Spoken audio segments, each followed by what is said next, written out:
Retiring to the watch-out and ready room area.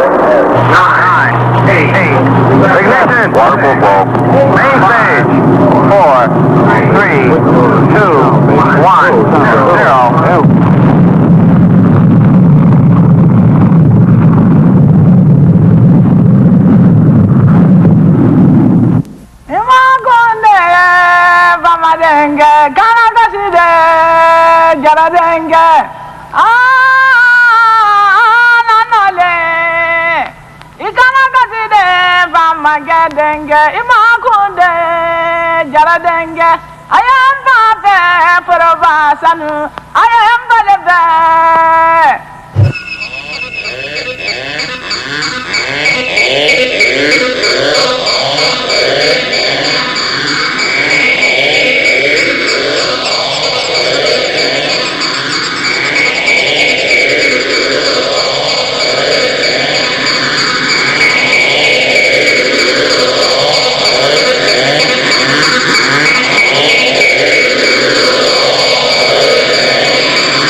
The idea of painting electronic sound waves, the created sounds of the 20th century, which communicate the ongoing, unchanging pressures of emotion, of human feeling, is the task to which Jung Ho Kwan has set himself.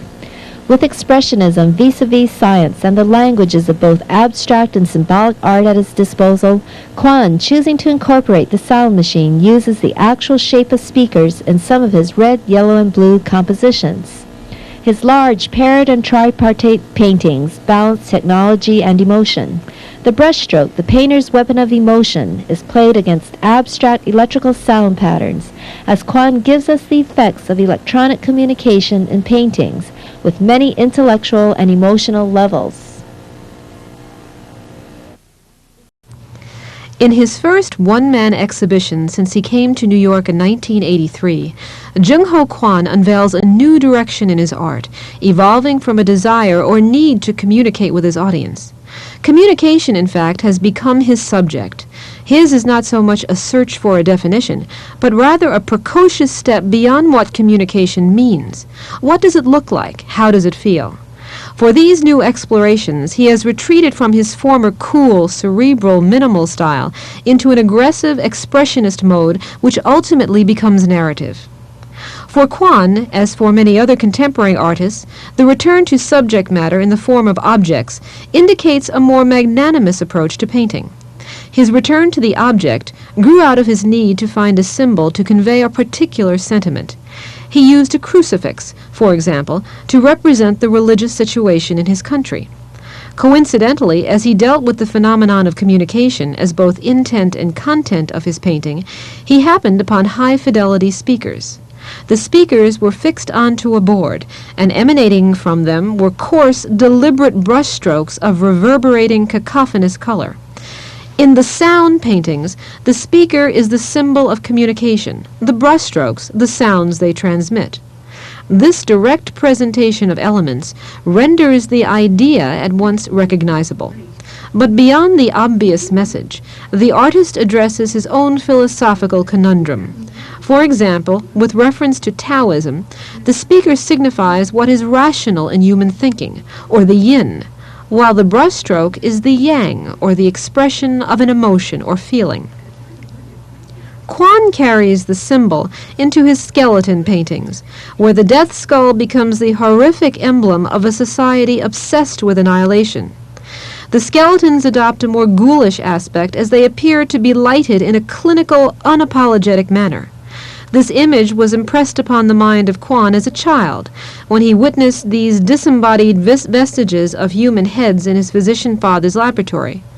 We see what he perceived in a younger, less informed vision, with no adjustments to the adult sensibility. The symbol becomes more emphatic, more nightmarish for its deliberate naivete.